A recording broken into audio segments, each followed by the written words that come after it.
Warriors fans, if you missed what happened at Steph Curry's SC30 basketball camp in Walnut Creek this afternoon, you have missed the single most emotional Stephen Curry quote of the last 5 years. Because at 3:45 this afternoon, Steph Curry, the greatest shooter to ever hold a basketball, the man who just turned 38, the man who watched his team miss the playoffs entirely last season, Steph did a spontaneous, unscheduled, off-the-cuff interview with Mark J. Spears on ESPN about the arrival of Kawhi Leonard to the Golden State Warriors. And what he said in the last 2 minutes has this fan base absolutely stunned because Steph didn't just welcome the guy. He said something specific, something raw, something that told every single Warrior fan and every single opposing team that this man is not just not done. He is angry that people wrote him off, angry that the Warriors got called dead. And Kawhi Leonard, apparently, is the answer to that anger. Before you scroll off, before you assume this is another polite superstar quote, I'm telling you right now, by the end of this video, I'm going to tell you the one specific sentence Steph used that told Bob Myers, sitting in an ESPN green room in Bristol, to text Klay Thompson immediately. I'm also going to tell you what Draymond Green did on his own podcast 45 minutes later, a specific unfiltered rant that has confirmed this Kawhi signing is real. Stay with me. Do not click off. Here's how it happened. Steph is at his SC30 camp. Kids running around. He's on the sideline signing autographs. Mark J. Spears walks up and says, "Steph, the Kawhi trade to Toronto just fell through. What are your thoughts?" And Steph, normally so guarded, so media trained, so careful with his words, Steph puts down the marker he's using to sign autographs, turns, and says, and I'm giving you the direct ESPN clip quote, "Man, I've been waiting for a moment like this my whole career. Kawhi is a champion, a real champion, a guy who has held that trophy and knows what it takes. And you know what? I've been talking to Draymond about this all summer. Because everybody wrote us off. Everybody. They said we were done. They said Steph is 38. Klay is gone. We can't compete anymore." Well, guess what? Kawhi Leonard is what a real answer looks like. And I've already talked to Mike Dunleavy. I've already talked to Coach Kerr. If Kawhi wants to come here, and I've heard he does, we are going to make it happen. Whatever the cost, whatever the sacrifice. I want another one. I want it bad. And Kawhi is the guy who gets us there. Or read that back. I want another one. I want it bad. Steph Curry, 38 years old, publicly telling the entire world that he is still hungry, still angry, still willing to sacrifice, and specifically identifying Kawhi Leonard as the guy who makes it possible. That is not a polite locker room quote. That is a franchise-defining, career-defining declaration. And 45 minutes later, as I promised, Draymond Green went on his own podcast, The Draymond Green Show. And he opened the episode with, and I'm quoting, "Y'all heard my brother today. Y'all heard Steph. Let me tell you something. Kawhi Leonard in a Warriors jersey is the scariest thing this league has seen since the KD era. Scariest thing, because I have been calling Kawhi's people since the Toronto deal got paused. Since it got paused. And Kawhi wants this. Kawhi wants to play with the greatest shooter of all time. Kawhi wants to be part of something. And we are not just going to make room for him. We're going to build the whole system around him and Steph. And if the rest of the league is scared, good. Y'all should be scared." Read that back. Draymond Green publicly admitting he has been on the phone with Kawhi Leonard's people since the Toronto deal got paused, which is now 3 weeks ago, which means Draymond has been quietly, actively recruiting Kawhi Leonard to Golden State for 3 straight weeks. That is not a coincidence. That is not a random reaction. That is a coordinated superstar recruitment operation. Steph on ESPN, Draymond on his podcast, Rich Paul silent but not denying, and Mike Dunleavy Jr. clearing cap space. Every arrow points the same direction. Now, the whiplash. Because I already know what you're doing. You're going, "But Steph, we thought you guys were chasing LeBron. What happened to LeBron?" And here's the honest answer. LeBron has been slow walking his decision for 6 weeks. He talked to 27 teams. He was leveraging Golden State's interest to jack up the market, and at some point the Warriors front office quietly, professionally, ruthlessly moved on. Mark J. Spears reported it in mid-July. The Warriors felt like they were the underdog in the LeBron chase, so they pivoted to Michael Porter Jr. first, which was a great move. And now, apparently with the Kawhi-Toronto trade collapsing, they are stacking a second star on top of that. A Kawhi plus, MPJ plus, Curry plus, Butler plus, Draymond core. That is the second most dangerous roster in the league on paper, behind maybe the Miami Heat with Giannis. And Steph Curry at 38 is publicly saying, I want this. Stay with me, because once you understand why Kawhi specifically unlocks a version of the Warriors nobody has seen in 3 years, this quote stops being emotional and starts being scientific. 3 reasons Steph said what he said. Reason 3 is the sentence Bob Myers cried at. Reason number 1, Klay Thompson leaving in 2024 broke this franchise. That is the honest, brutal truth. Klay was Steph's shooting partner for a decade. Klay was the other wing defender. Klay was the two-way piece that made the entire offense hum, and when Klay walked, the Warriors lost their identity. Michael Porter Jr., signed earlier this summer, gives them the shooting piece back. But they still did not have the two-way wing defender who could take the toughest perimeter assignment. Kawhi Leonard, even at 35, is exactly that piece. He is a 2-time Defensive Player of the Year. He can take a Devin Booker, a Luka Doncic, a Shai Gilgeous-Alexander, and make their night miserable. That is the two-way wing the Warriors have been missing for 2 years. That is why Steph called him a real answer.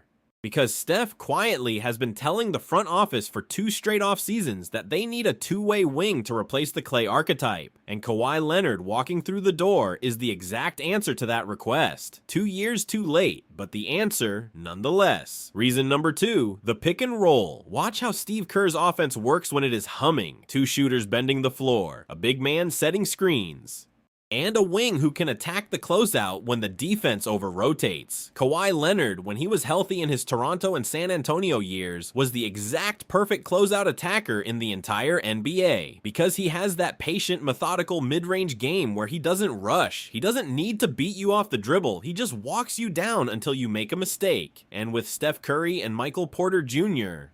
bending the floor from 3, and Draymond in the middle setting screens, Kawhi becomes the most terrifying wing scorer in the league. He is going to eat closeouts alive. Kerr's offense reboots to its 2015-2017 identity. 2 shooters, a playmaking big, a wing bucket. That is dynasty basketball. That is the offense that won 3 championships. And Steph publicly saying whatever the cost is his way of telling the front office to structure the roster around this exact scheme. And before I get to reason 3, because reason 3 is the sentence, talk to me in the comments. Warriors fans, honest gut check, does Steph publicly saying I want another one hit you in the chest? Or does Kawhi's injury history make you queasy? Because this is the emotional heart of Dub Nation right now, and I want to read the responses. Go! Reason number 3, the sentence. Ready? I want another one. Read that back. 9 syllables. And every single one of them is a statement of intent from a superstar who is publicly told he is done.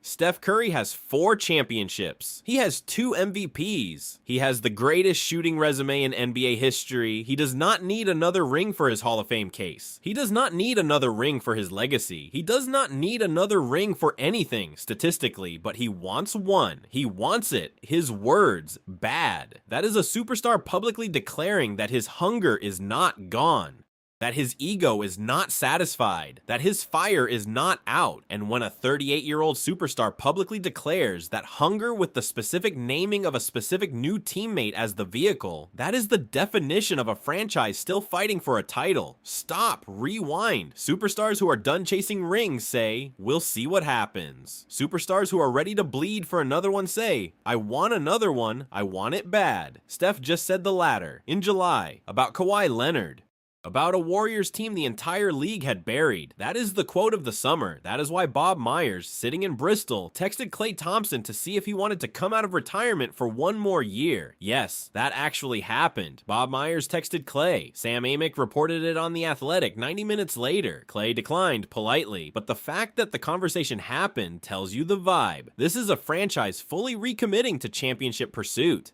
And Steph's quote is the ignition switch. Now the skeptic. Stephen A. Smith was predictably apoplectic. Stephen Curry, you are 38 years old. Kawhi Leonard has 35-year-old knees. Butler is coming off a torn ACL. Draymond is 36. What are you promising? Who are you promising it to? Are you serious? And listen, Stephen A. is not wrong about the ages. The Warriors are old. Kawhi is fragile. Butler is coming back from a serious injury. This is not the 2016 Warriors walking through the door. But here's the counter. Steph is not calculating win totals. He is calculating culture. He is calculating scheme. He is calculating identity, and the identity is right. When the shooting is right, when the wings are right, when the playmaking big is right, Kerr's system wins championships. Doesn't matter if the players are 25 or 38. What matters is that the fit is right. And Kawhi fits. Michael Porter Jr. fits. Butler fits when he's healthy. Draymond fits. Steph fits. The fit is right. That is the argument. Stephen A is asking, will the bodies hold up? Steph is answering, the scheme is right. Two different questions, two different answers. Here's the funny part. Because Kawhi Leonard has spent his entire career being famously private. He is the most media-averse superstar in the league. Fun guy. Haha. And now he is being publicly recruited by the two most media-loud franchises in the NBA, the Lakers and the Warriors. And apparently he is choosing between them based on who wants him more. Steph is out here publicly saying, whatever the cost. Draymond is out here recruiting on his podcast. Luka Doncic, as we covered in the last video, is out here publicly restructuring his contract. Kawhi Leonard, the man who literally does not speak in public, is being loudly, publicly, aggressively pursued by two of the loudest franchises in basketball. The universe has a sense of humor, and the fact that Kawhi is now going to have to give a press conference introducing himself to Warriors fans if he signs, Kawhi giving a press conference, is one of the funniest possible outcomes in the NBA. Try not to smile at that, but the nightmare. I owe you the honest version. There is a world where Kawhi's knees give out in October, where the Warriors give up assets they can't afford to lose for a guy who plays 30 games, where the whole thing looks like an old fighter chasing one last purse and falling flat. That is real. Every version of this has that risk. But you know what else is real? Standing pat while the entire Western Conference arms itself. The Lakers have Luka, Portland has Ja Morant, Minnesota has LaMelo, Miami, wait, that's East. But the West is a war zone, and the Warriors cannot afford to just sit and hope. They have to swing. Kawhi is the swing, so let me bring it home. Kawhi Leonard to the Warriors matters because he specifically fills the Klay Thompson two-way wing hole that has been open for 2 years, because his close-out attacking mid-range game is a Kerr system dream, and because he is available at a discount because the Toronto trade collapsed. And Steph Curry publicly saying, I want another one, I want it bad, is the emotional ignition switch this franchise needed. And Draymond Green publicly admitting he has been recruiting Kawhi for 3 weeks is the receipt from the veteran leadership. This is happening. That is the case. Now here's what I'm watching next, and this is the next video, so subscribe. If Kawhi lands in the Bay, the next question is what happens with Jimmy Butler? Because a Kawhi plus, MPJ plus, Butler plus, Curry plus, Draymond core is beautiful on paper, but Butler is coming off a torn ACL and his role has to shift. Does Butler become the 6th man? Does he move to the 4? What does this do to his ego and his rehab process? I've got a read that I think is going to surprise you, but that's for next time. For now, comments, likes, subscribe. Dub Nation. Steph promised it again. Kawhi is the answer. Wild summer.